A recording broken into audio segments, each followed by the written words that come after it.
তুমি আমার বোনের জন্মদিনে থাকার কোনো যোগ্যতাই রাখো না। যাও বাইরে গিয়ে দাঁড়ায় থাকো। আরে তোমার এই সস্তা ঘুরি তুমিই পড়ো। যাও যাও।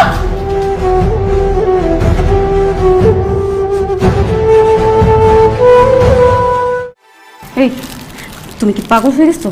তোমার কাণ্ড জ্ঞান কি সব লোক পাইছে? কি সাত পরে তুমি আমার বোনের জন্মদিনে চলে আসছো? না হয়েছে কি, ওই যে একটু অফিসে দেরি হয়ে গেছিল, তারপর আবার তোর জন্য গিফটটা কিনলাম। গিফটটা কিন্তু আবার দেরি হয়ে গেছে, তারপর দৌড়াইতে দৌড়াইতে আসলাম যে একটু গামাই গেছি। সকালবেলা যে শার্ট পরে তুমি অফিসে গেছো, সেই শার্ট পরে তুমি আমার বোনের বাড়িতে চলে আসছো। দেখছো নিজের অবস্থা? শার্ট ঘেমে বিচ্ছিরি গন্ধ আসতেছে। আল্লাহ, এখন আমার আত্মীয় স্বজন তোমাকে দেখলে আমার মান সম্মান সব যাবে। আচ্ছা আচ্ছা, তাহলে এক কাজ করো, তুমি গিফটটা রাখো, এটা তানিয়ারে দিয়ে দিও। কারণ সবাই দেখলে যদি তোমার ইজ্জত যায়, তাহলে আমি বাসায় চলে যাই, তুমি আনন্দ ফুর্তি করে আসতে ধীরে এসো। চুপ থাকো, বেশি কথা বলো। আসো তানিয়া। আব্বা, তোমার জামাই আসছে। হ্যাঁ দেখলাম তো। আরে দুলা ভাই, কেমন আছেন আপনি?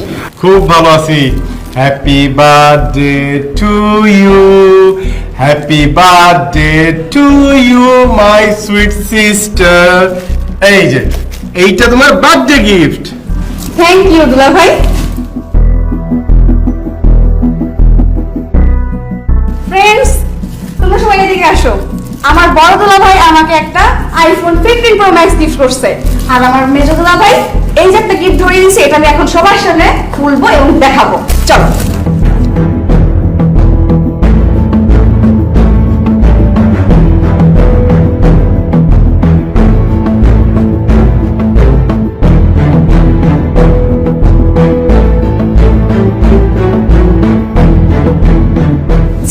ভাই, আপনি এত কিপটা? বড় দুলা ভাই আমাকে একটা আইফোন 15 প্রো ম্যাক্স গিফট করছে, আর আপনি সামান্য একটা কম দামি ঘড়ি গিফট করছেন।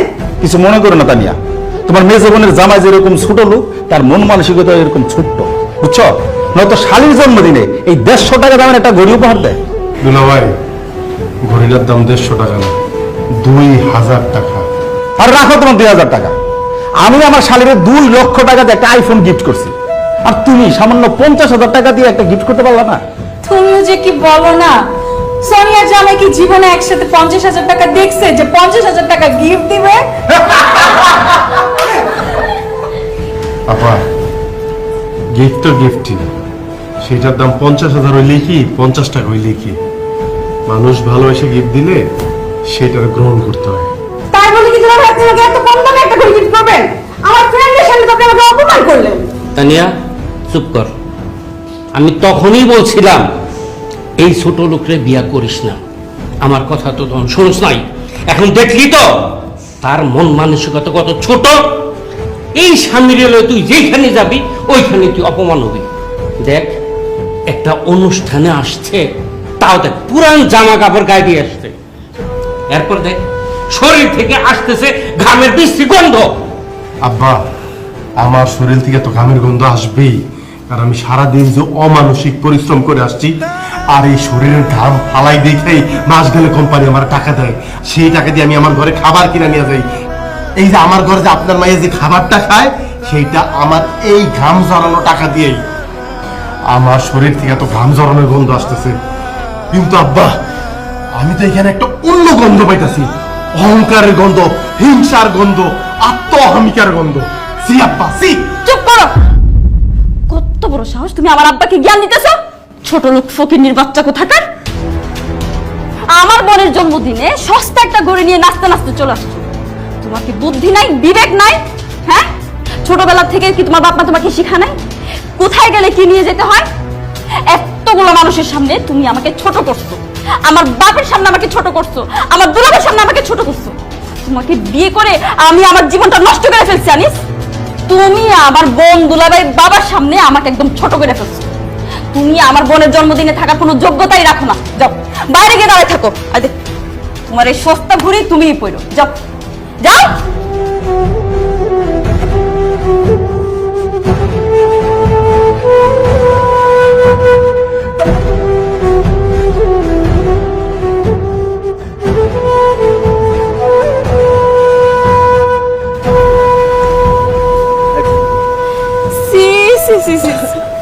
তুমি আজকে আমার যে লজ্জাটা দিছো না, আমার মন চাইতেছে গাড়ির নিচে গিয়ে আমি মইরা যাই। ওখানে আমার দুলাভাই ছিল, আমার বোন ছিল, আমার 14 গোষ্ঠী ছিল। সবার সামনে তুমি আমার মাথাটা একদম নিচু করে দিছো। আমি তোমার শেষবারের মতো বলতেছি, তুমি নিজের চলাফেরা ঠিক করো আর ইনকাম সোর্সটা একটু বাড়াও, না হলে আমি কিন্তু তোমার সাথে থাকবো না। থামো না, লোকজন আছে রাস্তাঘাটে, যে রিক্সাওয়ালা চাচা শুনতেছে, বাদ দাও না। আর রাখো তোমার রিক্সাওয়ালা শুনতেছে, এটা খুব গায়ে লাগলো। আর ওইদিকে যে আমার 14 গোষ্ঠী সবারে জানাই দিছো তুমি একটা ফুকিন্নি মার্কে একটা ঘুরি নিয়ে গেছো আমার বোনের জন্য, ওইটা কিছু না? আচ্ছা ঠিক আছে, আমার ভুল হয়েছে, আমি মাপ চাই। আমার এই কম দামি গিফট নিয়ে যাওয়া ঠিক হয় নাই, ভবিষ্যতে আমি দামি গিফট নিয়ে যাবো। তুমি থামো। ভবিষ্যতে কি নিবে আমার জানা হয়ে গেছে। আমার দুলাভাইকে আমি কিভাবে মুখ দেখাবো?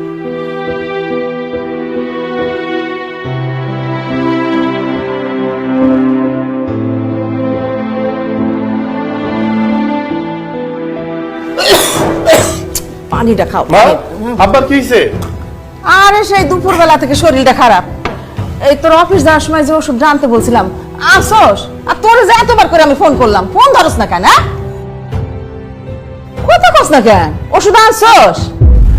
না মা, আনতে পারি নাই। কি তুই ওষুধ আনস নাই?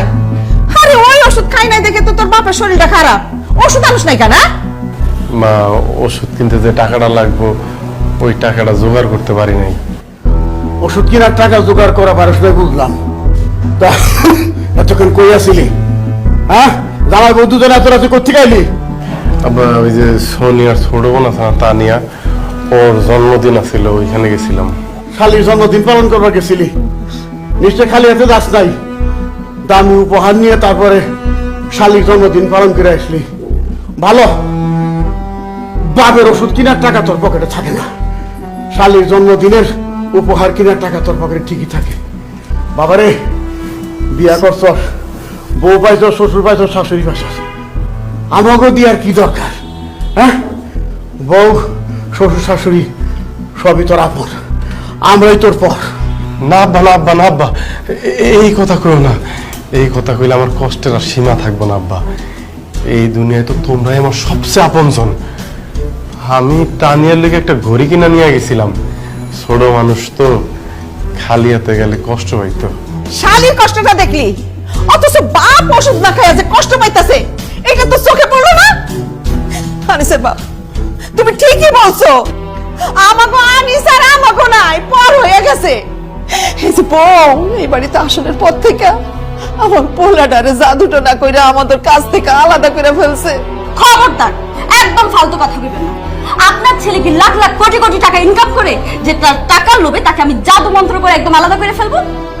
আপনার ছেলে আপনাদেরকে ওষুধ কিনে দিতে পারতেছে না, সেই দোষ আপনারা আমার ঘরে কেন চাপাইতেছে? আপনার পোলা আপনার ওষুধ কিনা দিতে পারে না, সেই সমস্ত দোষ আপনারা আমার ঘরে কেন চাপাইতেছেন? নাকি আমার ঘরের দোষ না চাপাইলে আপনাদের পেটের ভাত হজম হয় না? মুখ সামলাইয়া কথা কবা বৌমা। তুমি বাসার থেকে দেখে গেছো না তোমার শ্বশুর অসুস্থ?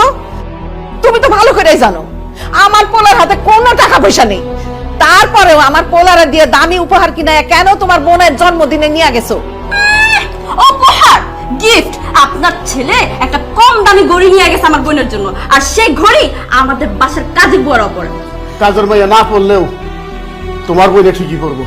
তোমার বাপ মা ভাই বোন সব হইতেছে লোভী, আর আমার পোলার পকেটে থেকে টাকা পয়সা নিয়ে তুমি সবসময় চিন্তা করো তোমার বাপ মা ভাই বোনকে কি কিনে দিবে, সেই ঠান্ডায় তোমার মধ্যে থাকে। খবরদার, আমার বাপ মার নিয়ে একদম ফালতু কথা কইবেন না। আমার বাপ মা লোভী না, লোভী হচ্ছেন আপনারা দুইজন। কি কইলা? আমাকে লোভী কইলা?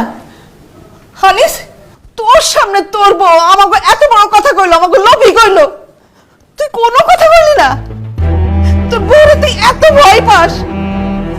সি সি সি বাবা, সি, তুই যে আমার পোলা, এই কথা ভাবতেই আমার লজ্জা লাগতেছে। আমার নিজের তো একটা মেয়ে আছে, তাই না? সে তো কষ্ট করে সংসার করতেছে, কোনোদিন কোনো কিছু নিয়ে বোন তুই দেখতে গেছস? হ্যাঁ, আর শালির জন্য ঠিকই তুই দামি ঘড়ি কিনা জন্মদিন পালন করতে গেছস। আমরা সহ্য করলে কিন্তু আল্লাহ সহ্য করবো না বাবা, এইটা আমি কইলাম। মা, মা, আর কইও না, আর কইও না মা। আমিও তো একটা মানুষ মা, আমি না মা, আর পারতাছি না মা। তো আমি কালকে সকালে আব্বার ওষুধ যেমনে পারি আমি আইনা দিব মা। মা, আশা তোমার মাইয়া, আশা আমার কেউ না মা। আচ্ছা তোমার বোন, আমার কি মন চায় না আমার বোনটা আমি দেখি, তারপর আমি তোমার কথা দিতে আমি কালকে আসারে দেখতে যাবো। তোমার বউয়ের কথা কিছু মনে করো না মা, মা সব দোষ আমার গো মা, সব দোষ আমার।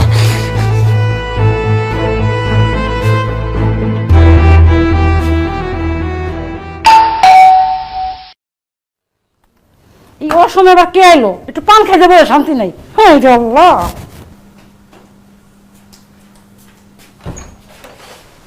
আসসালামু আলাইকুম মামি, কেমন আছেন?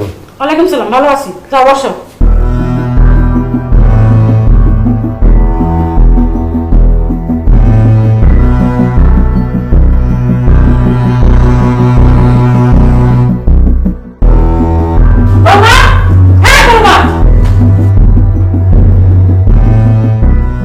আম্মা কে আইছে?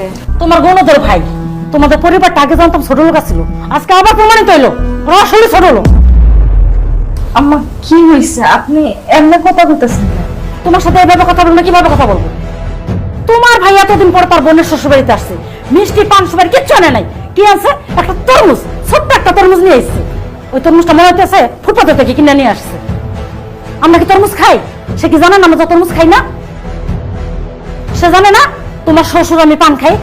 কেন আসার সময় একবারে পান নিয়ে আসতে পারলো না? কিনে আসছে একটা ছোট্ট তরমুজ।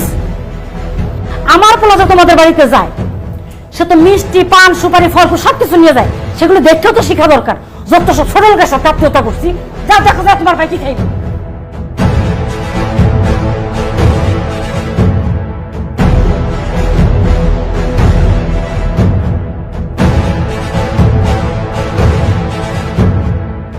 কি রে আশা, বোন কেমন আছিস তুই? এই কয়দিন ভালোই আছিলাম, কিন্তু তুমি এখন বাড়িতে আইছো, এখন ঠিক আমার অশান্তি আবার শুরু হয়ে যাবে। আমি আর সাথে কোনো সমস্যা হইলো? সমস্যা হয়েছে মানে? তুমি কি জানো না যে আমার শ্বশুর শাশুড়ি পান খায়? তুমি তো পারতা তাদের জন্য এক বিড়া পান নিয়ে আসতে, কিন্তু তুমি কি নিয়ে আসছো? একটা তরমুজ। এই তরমুজ কে খাইবো? আমাকে ফ্রিজে তরমুজ পোস্তাছে। আরে আমি তো আর জানতাম না, তাছাড়া পান সুপারি জানবো, আমার কাছে টাকা ছিল না। পান সুপারি কত মনে অবশ্য ছিল না। বোনের শ্বশুর বাড়িতে আসার সময় তোমার কোনো কিছুই মনে থাকে না, কিন্তু তুমি যখন নিজের শ্বশুর বাড়িতে যাও তখন তোমার সবকিছুই ঠিক মনে থাকে। তুমি যে পান সুপারি নিয়ে আসো নাই, একটা তরমুজ নিয়ে আসছো। তুমি কি জানো আমার শ্বশুর শাশুড়ি উঠতে বসতে আর সারাক্ষণ আমার কথা শোনাইবো? এমনিতেই আমি বাপের বাড়ি থেকে কোনো কিছু আনতে পারিনি, তার জন্য আমার শ্বশুর শাশুড়ি সারাক্ষণ আমার সাথে বকবক করতেই থাকে। তুমি কেন এই একটা তরমুজ নিয়ে আমরা দেখতে আইছো? আশা রে, তুই আমার অনেক আদরের হই না ছিলি রে, সারাক্ষণ ভাইয়া ভাইয়া ভাইয়া করে ডাকতি। আমার স্বভাবটা তো তুই নষ্ট করছিস। এই যে ভাইয়া ভাইয়া ডাক শোনার লোক, এইটা আমার ভাবে মধ্যে পায়া বয়, মনে হয় তোর কাছে সুইটটা আসি, তুই আমার ভাইয়া করে ডাক দিবি, আমার জড়ায় ধরবি। কিন্তু চাইলেই তো এখন আর তোর কাছে আসন যায় না, অনেক নিয়ম কানুনের বিষয় আছে, অনেক কিছু নিয়ে আসতে হয়। কিন্তু আমার তো ওই সামর্থ্য নাই রে বোন, যে কারণে চাইলেই তোর কাছে আইতে পারি না, মনের চাহিদারে চাপা দিয়া রাখি। যাই হোক, তোর কি কইতাছি, কেমন আছিস তুই? আমি ভালো নাই ভাইজান। তোমরা যখন আমার বিয়া দিছো তখন তুমি আমার শ্বশুর শাশুড়ির কইছিলা যে আমার ফার্নিচার দি, সেই ফার্নিচার তুমি এখন পর্যন্ত দিতে পারো না। আর এই কারণে আমার শ্বশুর শাশুড়ি আমার জামাই সারাক্ষণ আমার খোটা দিতে থাকে, সারাক্ষণ আমার কথা শুনাইতে থাকে। ভাইজান, তুমি পারলে আমার ফার্নিচার গুলোর ব্যবস্থা কইরা দাও। আমার আর আমার শ্বশুর বাড়ির কথা শুনতে ভালো লাগে না, আমার এই অত্যাচার সহ্য হয় না। আর কয়টা দিন ধৈর্য ধর, ভাইয়া আছি না, একটা ব্যবস্থা আমি করবো রে বোন, একটা ব্যবস্থা করবো। ভাইজান তুমি বহো, আমি তোমার দিকে নাস্তা বানাই লইতেছি। দূর পাগলি, পেটে ক্ষুধালে আমি তোরে দেখতে হই নাই, আমি তোরে দেখতে এসি মনে ক্ষুধালে। আরে বোন, এক অসহায় ভাই তার বোনকে দেখবো, খুব মনটা ছটফট করতেছিল, তোরে দেখতে এসে ক্ষুধা নিয়া। এখন ক্ষুধা কিছুটা কমে গেছে। ভাইজান এত গরমের মধ্যে তুমি রোদ্দুর থেকে আইছো, এক গ্লাস ঠান্ডা পানি খাওয়া যাও। খামু না কেন? তোর বাড়িতে আমি খাবো না?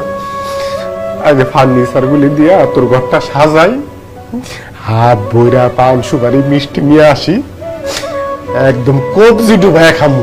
এই দিন কিন্তু না খেয়ে যাবো না, আগে কয়ে গেলাম।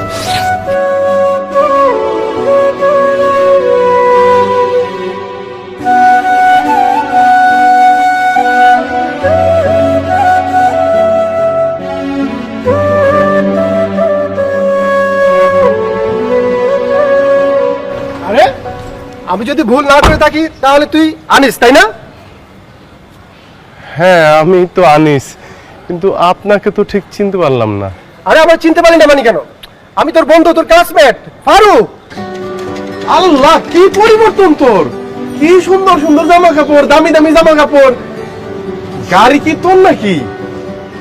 আরে বাহ, কেমনে সম্ভব? সব টেকনিক, বুদ্ধি আর পরিশ্রমের ফসল, বুঝলি বন্ধু? তোর দোয়ায় তোর এই বন্ধু এখন ঢাকা শহরে অনেক বড় ব্যবসায়ী। এই যে দেখতেছস এই গাড়িটা, শুধু এই গাড়িটা না, ঢাকা শহরে আমার আরো 3টা গাড়ি আছে, 3টা ফ্ল্যাট আছে। আরে বেটা, গ্রামের বাড়িতে তো আমার ডুপ্লেক্স বাড়ি আছে। কি কস তুই ফারুক? আমার কাছে তো সবকিছু জাদুর মতো লাগতেছে। তুই তো অত ভালো ছাত্র ছিলি না, স্যার প্রতিদিন তোরে বকাঝকা করতো না ক্লাসে। তুই এত কিছু কেমনে করলি? কি ব্যবসা করস? খালি ভালো ছাত্র হইলে হয় না, মাথার মধ্যে গিলু থাকতে হয়। আমার মাথার মধ্যে সেটা আছে, এটা তোদের মানতে হবে। আর ব্যবসার কথা বললি তো, সে বিষয় নিয়ে না হয় আরেকদিন আলাপ করব।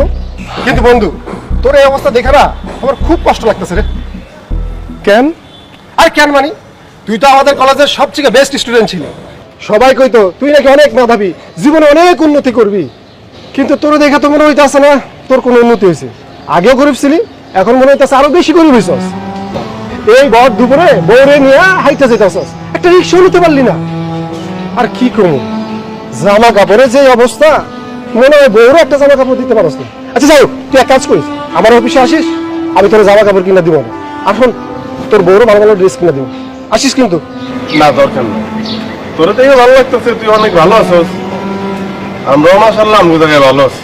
কেমন যে ভালো আছস সেটা তো তোকে দেখে আমি বুঝতেছি। কি সোনিয়া, কিছু যে বলতেছো না, আমার চিনতে পারছো? হ্যাঁ, চিনতে পারছি। আগে তো প্রায় আমার বাসার সামনে এসে দাঁড়াই থাকতো। হ্যাঁ ঠিকই কইছো, আমি এক সময় তোমার পিছন পিছন ঘুরতাম। আমি খারাপ ছাত্র দেখা তুমি আমার বার্তাই দিতা না, আমি নাকি বখাটে। আনিস, মেধাবী ছাত্র দেখে তারে বিয়া করছো। এখন এই মেধাবী ছাত্রের বিয়া করে তুমি কি পাইছো? এই দুপুরবেলা রাস্তা দিয়ে হাঁটায় নিতাস। অথচ তুমি যদি আমারই বিয়া করতা তাহলে কি করতা? তুমি রানী হয়ে থাকতা।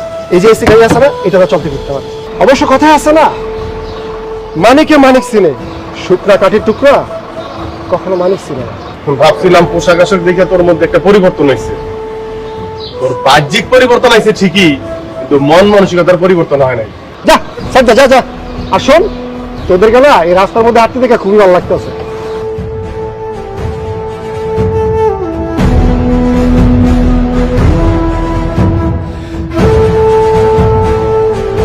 দেখছো, আজকে আবার প্রমাণ হয়ে গেল আমি যে তোমাকে বিয়ে করে ভুল করছি। যে ছেলে দিন রাত 24 ঘন্টা আমার পিছনে ঘুরঘুর ঘুরঘুর ঘুরঘুর করতে থাকতো, যে ছেলেকে আমি পাত্তাই দিতাম না, সে ছেলে আজকে ঢাকা শহরে গাড়ি নিয়ে ঘুরতেছে। তার তো টাকা পয়সা হয়ে গেছে, তার ঢাকা শহরে 3-3টা বাড়ি আছে। ইস, বলি যে আমি তোমার সাথে প্রেম করতে গেলাম, আজকে যদি আমি তাকে বিয়ে করতাম তাহলে তার গাড়ি নিয়ে আমি ঢাকা শহরে ঘুরতে পারবো। সোনিয়া, ফারুকের বিষয়ে অনেক তথ্যই আমার কাছে আছে। ওর যত ইনকাম আছে সব 2 নম্বরই উপায়ে মানুষের হক মাইরা। আমি চাইলেই তো 2 নম্বরই পথে ইনকাম করতে পারি না সোনিয়া, মানুষের হক করতে পারি না, আমার বিবেক বাধা দেয়। চুপ করো, যেভাবেই হোক টাকা পয়সা তো বানাইছে, তোমার মতো ধুইকা ধুইকা তার জীবন চালাইতে হইতেছে। ইস, কেন যে আমি তার সাথে প্রেম না করে তোমার সাথে প্রেম করতে গেছিলাম, কেন যে আমি তাকে বিয়ে না করে তোমাকে বিয়ে করছি। আমার তো এখন নিজের উপর আফসোস হচ্ছে, নিজের হাতে নিজের জীবনটা আমি নষ্ট করে ফেলছি। দেখ, ভালো লাগে না।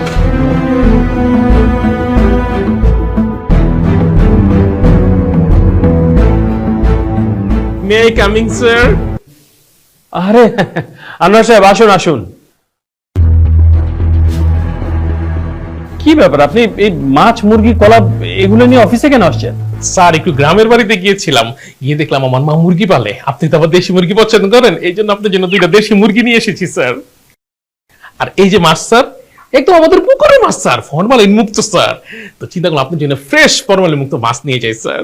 আর এই যে কলা, এই কলা গাছটা আমার আব্বা লাগাইছিল স্যার, আব্বা তো নাই। বাড়ি থেকে দেখলাম কলা হয়েছে স্যার, এর জন্য এক ফানা কলা নিয়ে আসলাম। একদম সবগুলো ফ্রেশ ফ্রেশ খাবার স্যার, ফরমালিন মুক্ত। আপনি আমার ব্যাপারে এত চিন্তা করেন দেখে খুব ভালো লাগলো।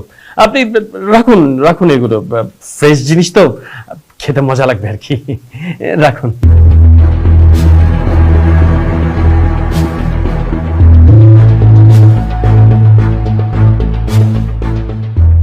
থ্যাংক ইউ স্যার, আপনি এগুলো রেখেছেন, আমি ধন্য হয়ে গেলাম স্যার। আচ্ছা স্যার, আনিস সাহেব কি এবার প্রমোশন পাচ্ছে? হ্যাঁ, আলী সাহেব এবছরই প্রমোশন পাচ্ছেন। উনি তো খুব ভালো একজন এমপ্লয়ি, খুবই কর্মঠ এবং খুবই সৎ। তাই কোম্পানি সিদ্ধান্ত নিয়েছে ওনাকে এই বছর প্রমোশন দিবে। স্যার আমার না একটা প্রমোশন খুব দরকার, প্লিজ আমার প্রমোশনের ব্যাপারটা একটু দেখেন। কোম্পানি তো এই বছর একজনকে প্রমোশন দিবে। এই বছর আলী সাহেব পাক, আপনারা সামনের বছর দেখবো। স্যার এই বছরের সে একদিন কি আমি হতে পারি না? না মানে আনিস সাহেবের জায়গায় যদি প্রমোশনটা আমাকে দেন, আপনার জন্য স্পেশাল গিফট আছে sir.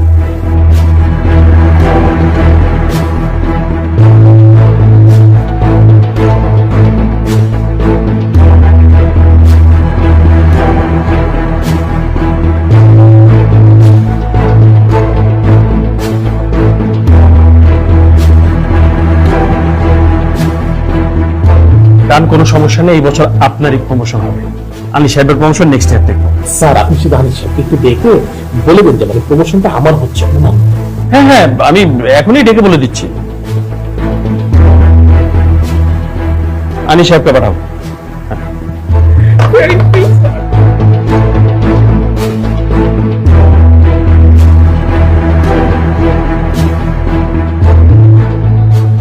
May I come in sir? হ্যাঁ আলী সাহেব আসুন। দেখুন, আপনাকে একটা সংবাদ দেওয়ার জন্য এখানে ডেকে পাঠিয়েছি। আপনার জন্য একটা ব্যাড নিউজ আছে। আপনার সামনের মাসে যে প্রমোশনটা হওয়ার কথা ছিল, সেই প্রমোশনটা এই মাসে আর হচ্ছে না। স্যার আমার প্রমোশনটা হচ্ছে না কেন স্যার? কারণ কোম্পানি আপনার সাথে বেটার একজন পারফর্মারকে পেয়েছে। কোম্পানি তাকেই প্রমোশন দিবে। আর এই বেটার পারফর্মার হচ্ছে আনোয়ার সাহেব। আনোয়ার সাহেব আমার চেয়ে বেটার পারফর্মার? এত কথা বলছেন কেন? কোম্পানি একটা সিদ্ধান্ত নিয়েছে, সেই সিদ্ধান্ত আপনাকে মেনে নিতে হবে। আপনার যে ব্যাপারটা প্রমোশনে, সেটা আমরা সামনের বছর বিবেচনা করব। এই তো, আর তো কিছু না। কিন্তু আনোয়ার সাহেব আমার চেয়ে- আনিস সাহেব, আপনি বেশি কথা বলতেছেন। যান তো, আপনি আপনার কাজ করুন। বলেছি তো আপনার প্রমোশন নেক্সট ইয়ারে দেখবো। যান, কাজ করুন, যান।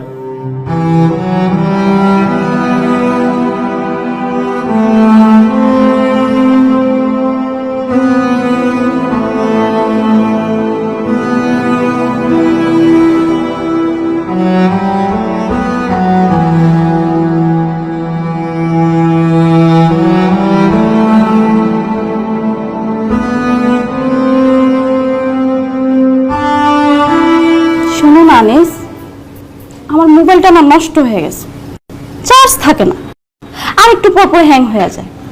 তুমি আমাকে একটা নতুন ফোন কিনে দিবা? এমনি আমি সংসার চালাতে হিমশিম খাইতেছি, তার মধ্যে তুমি চাইছো তো নতুন ফোন। আচ্ছা যাও, হাতে টাকা পয়সা আসলে তোমার আমি একটা টাচ মোবাইল কিনে দিব। কিসের টাচ মোবাইল?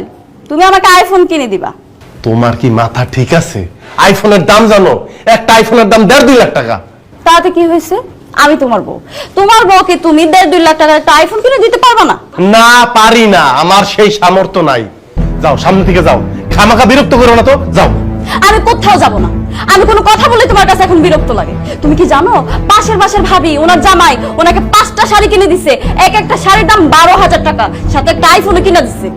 ভাবির জামাই যদি ভাবির এত কিছু কিনে দিতে পারে, তুমি কি আমাকে সামান্য একটা আইফোন কিনে দিতে পারবে না? এক কথা বারবার বলবো, আমি দিতে পারবো না, কারণ আমার কাছে টাকা নাই। টাকা না থাকলে টাকা ম্যানেজ করো। এমনি তো বিয়ের পর থেকে কিন্তু আমি তোমার কাছে কিছুই চাই না। আগামী সপ্তাহের মধ্যে তুমি আমাকে একটা আইফোন দিবা। আমি আইফোন দিয়ে ছবি তুলে ফেসবুকে ছবি দিব, তারপর ভিডিও করে টিকটকে ভিডিও ছাড়বো। সোনিয়া, তুমি কি পাগল হয়ে গেছো? তুমি টিকটক করে ফেসবুকে ছাড়বে মানে? হ্যাঁ আমি পাগল হয়ে গেছি। আগামী 1 সপ্তাহের মধ্যে যদি তুই আমাকে আইফোন কিনে না দেস, পাগলামি কাকে বলে তুই দেখবি, ফকিন্নির বাচ্চা। এত বড় সাহস তোমার? তুমি আমারে বলো ফকিন্নির বাচ্চা? এই তুমি জানতা না আমি যে ফকিন্নির বাচ্চা? তাহলে ফকিন্নির বাচ্চার বিয়ে করছো কেন? তোমার যদি এত চাহিদা থাকে, তুমি সেটা আমার বিয়ের আগে বলতা, আমি অন্য সিদ্ধান্ত নিতাম। তোর এত বড় সাহস, তুই আমার গায়ে হাত তুলছস?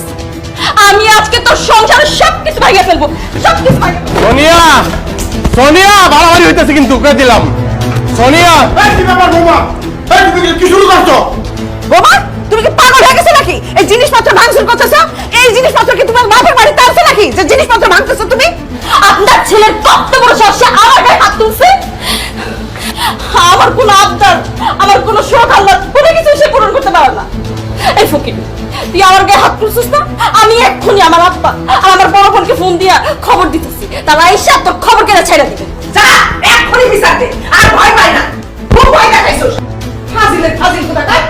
তোরা আমি আগেই কইছিলাম প্রেম প্রীতি করে বিয়ে শাদী করবার পাইস না। এখন ফলাফল পাইলি তো। এই বউ তোর সঙ্গে কি খারাপ ব্যবহার শুরু করছে, তোর মার সাথে আমার সাথে, আর তোর জিনিসপত্র ভাঙিয়ে চুরি কি করছে। এটা তো মেয়ে না, এটা তো কাল নাগিনি। তোর মায়ের আমার চোখ বুঝতে দে, ভালো করে বুঝবি। এই যে তোর পাগল বানায়া রাস্তা রাস্তায় ঘুরাইবো, মনে রাখিস। আবার ভয় দেখাইছে যে ভাই বোনে ফোন দিব, বোনের জামাইরে ফোন দিব। আসুক দেখি কি করে। আর ভয় পাই না, অনেক সহ্য করছি, আর না।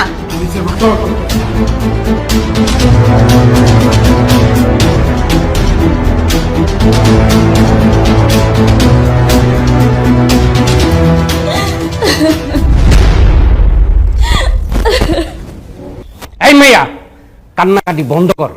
কি হয়েছে খুঁজা ক, না করলে বুঝবো কেমনে? আমার কিন্তু ওখানে মেজাজ খারাপ হয়ে যাচ্ছে। খুঁজা ক তাড়াতাড়ি। আব্বা, এই অসভ্য গতকাল রাইতে আমার গায়ে হাত তুলছে। কি? হ্যাঁ, শুধু হাত তুলে নাই, আমাকে আজে বাজে কথা বলছে। এত বড় সাহস, আমার বোনের গায়ে হাত তুলছে। আর তুই মাইর খাওয়ার পরও তুই এই বাসায় পড়ে আসছস, ওর সংসারে লাঠি দিয়ে তুই বাইরে যাস থেকে।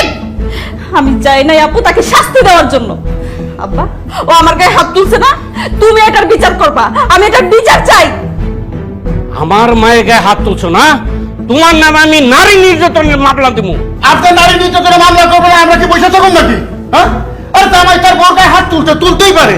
তারা শাসন করতে গেছে, তার জন্য মামলা মোকদ্দমা আসে কেন?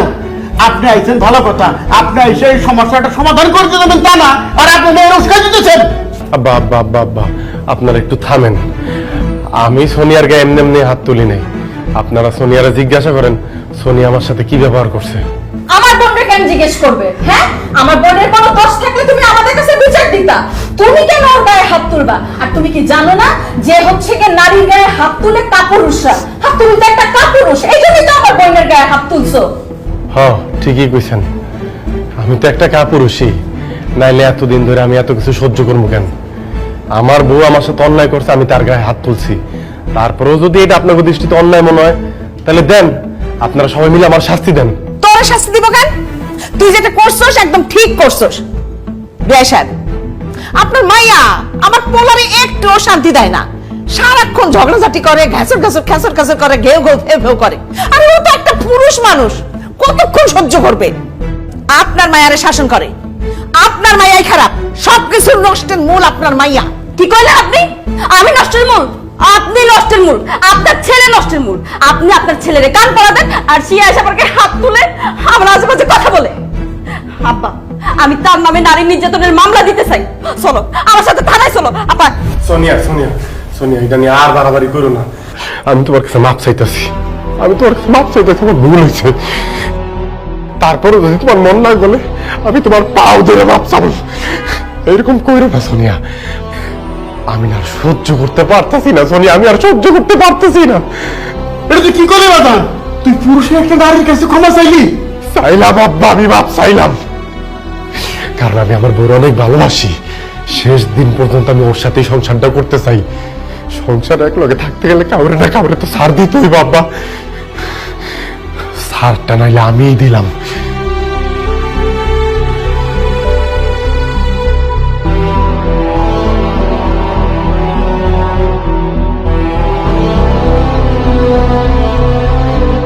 আনিস, এইভাবে আর কতদিন বলো?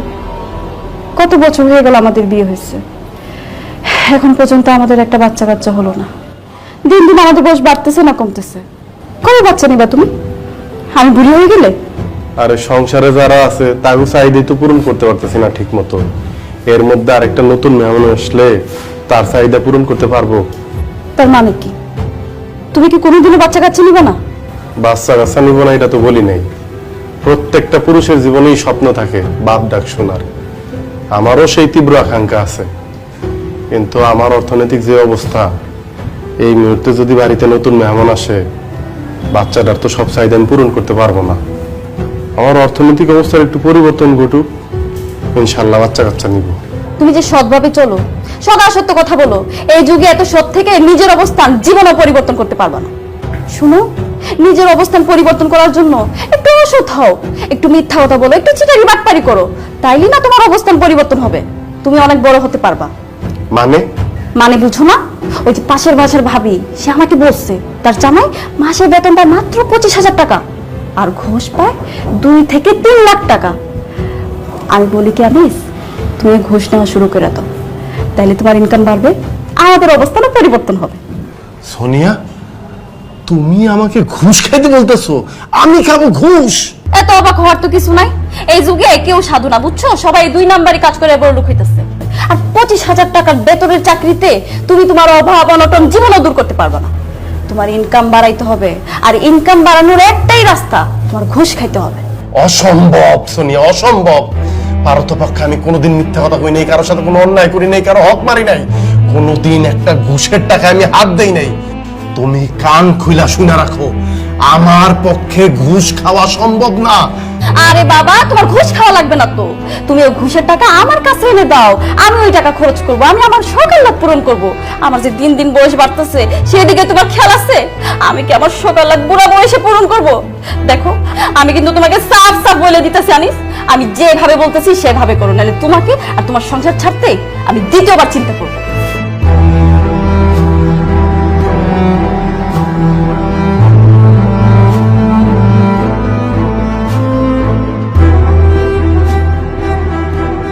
আনিস ভাই, আমার চাকরির কি ব্যবস্থা করলেন? ভাই আমার চাকরিটা লাগবে ভাই, আমার চাকরিটা না হইলে আমার গার্লফ্রেন্ডে ওর আব্বা অন্য জায়গায় বিয়ে দিয়ে দেবো, আপনি চাকরিটার একটু ব্যবস্থা করেন। না ভাই, আপনি তো ইন্টারভিউ ভালো দিচ্ছেন, কিন্তু সমস্যা হচ্ছে কি, স্যার এখন পর্যন্ত কিছু বলে নাই। স্যারের অন্য কোনো ক্যান্ডিডেট আছে কিনা সেটাও বুঝতে পারতেছি না।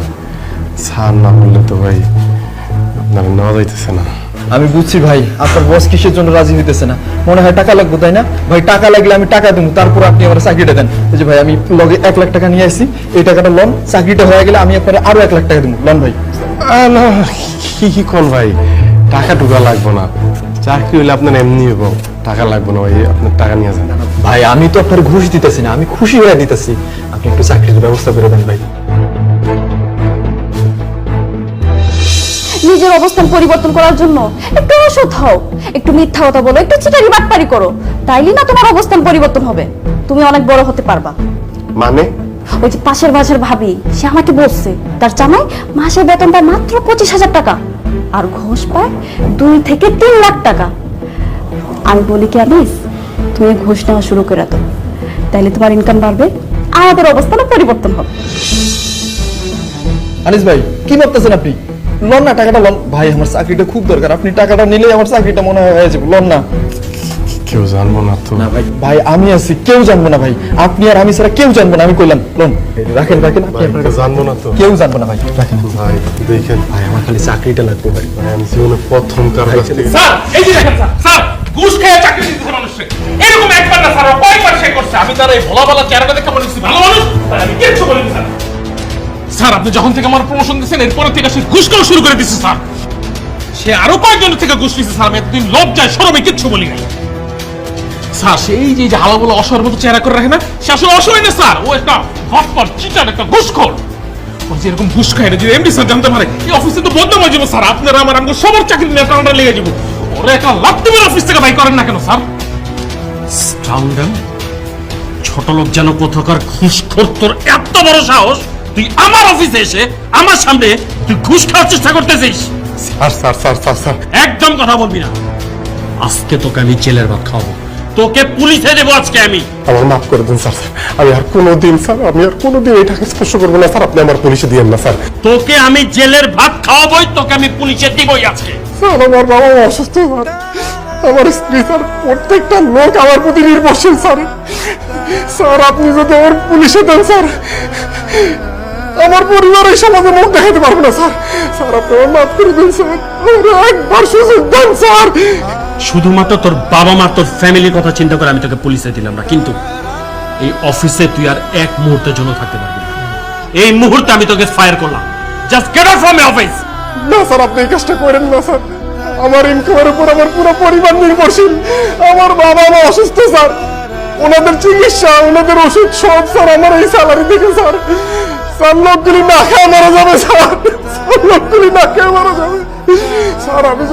আমি যদি ওষুধ ব্যবস্থা না করতে পারি, আমার স্ত্রীর চাহিদা পূরণ করতে না পারি, ওরা আমার ভুল বুঝবো, বাবা আমি অকর্ম, আমি যোগ্যতাহীন স্যার। স্যার এত বড় শাস্তিটা দিয়েন না স্যার। স্যার আপনি পায়ে ধরি স্যার, পায়ে ধরি স্যার, আর কোনো দিকে ভুলবো না স্যার। স্যার ভুলবো না স্যার। স্যার যদি আজকে আমার চাকরিটা চলে যায়, আমার মানুষের দ্বারা দ্বারা হাত পাততে হইব স্যার। স্যার আমার ভিক্ষা করতে হবে আমার বাবা মার চিকিৎসার জন্য স্যার। স্যার স্যার আপনি শুধু আপনাকে একটু আমার জায়গায় চিন্তা করেন স্যার, আপনি পায়ে ধরি স্যার। তোর জায়গায় আমি কখনোই আসবো না। আর তোর মতো স্কাউন্ডেলের, তোর মতো ঘুষ করে ভিক্ষা করে খাওয়া উচিত। Just get out from my office, get out. আনা সাহেব দাঁড়িয়ে আছেন কেন? ওনাকে ঘাট ধাক্কা দিয়ে বের করুন। স্যার আমার বাবা অসুস্থ স্যার, আপনি বের হন, অফিস থেকে বের হন। স্যার স্যার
কত বালা বালা সম্বন্ধ হয়েছে চল দেখা আমার মতের বিরুদ্ধে গিয়া এই পোলার তুই বিয়া করছিস।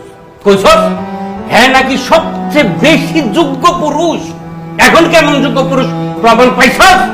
আব্বা আমার ভুল হয়ে গেছে। ভাবছিলাম ভালো স্টুডেন্ট, ভালো চাকরি করবে, তোমার মেয়েকে সুখে রাখবে, শান্তিতে রাখবে। কিন্তু এখন তো দেখি তার চাকরিই নাই। আমি সংসার করতে পারবো না। তুমি আমাকে তোমার সাথে বাসায় নিয়ে চলো তো, কয়েকদিনের মধ্যে আমি তাকে ডিভোর্স লেটার পাঠাই। অনেক কিছু তো শুনলা, আরো কিছু শুনতে চাও? চল আমরা গ্রামের বাড়িতে চলে যাই। আমরা এমন কোনো সন্তান জন্ম দিই নাই যে বাবা মার দায়িত্ব নিব সারা জীবন। ঘুষ খাওয়ার পরে তোমার কোনো চাকরি গেছে, লোক জানাজানি হয়ে গেলে মুখ ঢাইতে পারবো আমরা?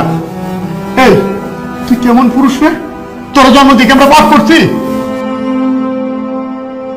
না, তোমরা কেউ কোনো পাপ করো নাই।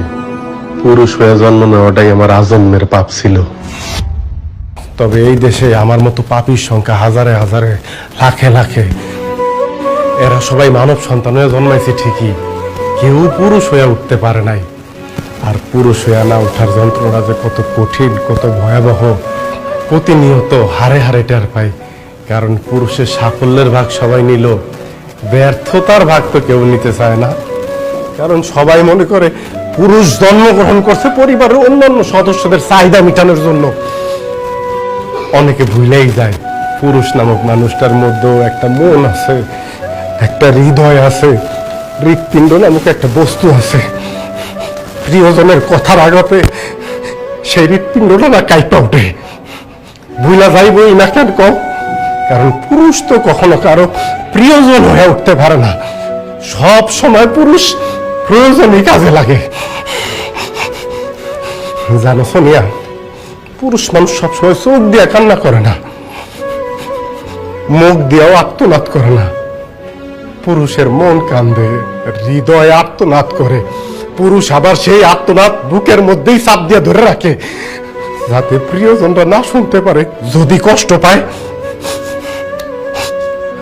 সদ্যভূমিষ্ঠ একটা বাচ্চা যেমন স্বভাব যত কারণে কান্না করে উঠে, একটা পুরুষ মানুষও সামর্থ্য না থাকার পরও শুধুমাত্র প্রিয়জনের মুখে হাসি ফুটাইব দেখা স্বভাব যত কারণে বইলা ফেলায়, আরে এত চিন্তা করো কেন, আমি আছি না, একটা ব্যবস্থা হয়ে যাইব। কিন্তু এই ব্যবস্থা করতে যায় ওই পুরুষ মানুষটা যে কত ধরনের অবস্থার মধ্যে দিয়ে যাইতে হয় সেইটা কেবলমাত্র ওই পুরুষ মানুষটাই জানে। আমাগো সমাজে তো একটা কন্যা সন্তানের জায়গায় যদি একটা ছেলে সন্তান জন্মগ্রহণ করে তাহলে পরিবারের মানুষ অনেক খুশি হয়, কারণ তারা জানে এই ছেলে সন্তান একদিন পুরুষ হয়ে উঠবো, তাকে সব চাহিদা পূরণ করব। ছেলে সন্তানটা জন্মগ্রহণ করলে ওই দিন থেকেই শুরু হয় চাওয়া পাওয়ার হিসাব। এই যে আমি আজকে চাকরিটা হারাইলাম, ঘুষ খাইলাম, বিশ্বাস করেন এই অন্যায়ের কথা আমি আমার জন্য আটি নাই। এমন না যে আমি একটা নতুন শার্ট কিনবো, একটা নতুন প্যান্ট কিনবো, এক বেলা পেট বইরা ভালো মন্দ খামো, এই কারণে আমি ঘুষ নিতে চাই নাই। আমি ঘুষ নিছিলাম যদি তোমার মুখে একটু হাসি ফুটাইতে পারি, যদি তোমার চাহিদা পূরণ করতে পারি সোনিয়া, অন্তত দিন শেষে অমানবিক পরিশ্রম করার পর বাড়িতে আইসা তোমাকে হাসি মুখটা তো দেখতে পারবো। তোমরা তো আমার লাগে আর খারাপ ব্যবহার করবা না। আমি না পারি নাই, আমি ব্যর্থ হয়েছি। অনেক পুরুষ এরকম পারে না, না পাইরা তারা মৃত্যুর আলিঙ্গন করে, পরম শান্তিতে ঘুমায়, কেউ কেউ উন্মাদ হয়ে যায়। যাই হোক, একটা ব্যর্থ পুরুষের কথা আর কত শুনবা। আব্বা তোমাকে পায়ে ধরি, আব্বা সোনিয়া, তোমার কাছে আমার শেষ রিকোয়েস্ট, তোমরা এই বাড়ি ছেড়ে যাও না। তোমরা কেন যাইবা? ব্যর্থ তো আমি, এই বাড়ি ছেড়ে আমি চলে যাইতেছি মৃত্যুর মিছিলে, অথবা পৃথিবীর উন্মাদ পাগলদের নামের তালিকায় কোন একদিন হয়তো আমার নামও যোগ হইব। হোক, তোমরা তো ভালো থাকবা, তোমরা ভালো থাকলো আমি পাগল উন্মাদ হয়ে ভালো থাকবো। আমারও তোমরা মাফ করে দিও। আমার ভয় লাগে, তুমি আর কোনো শব্দ বলো না, আমার ভুল হয়ে গেছে, তুমি আমার মাফ করে দেওয়া নিস। তুমি সারা এই দুনিয়াতে আমার বসবাস অযোগ্য। আমার এই ছোট্ট রাজত্বের রাজা হয়ে থাকো, আমি তোমার রানী হয়ে থাকতেছি। আমি আজকে বুঝতে পারছি যে পরিবারের পুরুষের মুখে হাসি নাই, সে পরিবারের অন্য সদস্যও হাসতে পারে না। আমরা ভুলে গেছিলাম তুই একবার পর রক্ত মাংস বাবা, আমি মা হইয়া তোর বুঝতে পারি না বাবা, তুই আমার মাফ করে দিস, মাফ করে দিস বাবা। আব্বা, আব্বা খবরদার এই কথাটা করুন আব্বা। একটা পরিবারে যখন সব সদস্যরা ভালো থাকে, হাসি খুশি থাকে, শান্তিতে থাকে, যখন ওই পরিবারের প্রত্যেকটা মানুষ হাসতে থাকে, শুধু কান্না করে ওই পরিবারের পুরুষ সদস্যটা, ওর চোখ দিয়া অশ্রু বাইরায় আব্বা, তবে সেই অশ্রু কষ্টের অশ্রু না, ওইটা আনন্দের অশ্রু আব্বা, আনন্দের অশ্রু। ওই অশ্রু আল্লাহর কাছে শুকরিয়া আদায় করার অশ্রু আব্বা। তোমরা যদি হাসি থাকো, খুশি থাকো, আমার চেয়ে সুখী পৃথিবীতে কেউ থাকবো না আব্বা, কেউ থাকবো না। আব্বা, আব্বা কান্দো না আব্বা, তোমরা কেউ কান্দো না, আমি তাহলে চলে যাবো। সবাই চোখ মুছো, চোখ মুছো।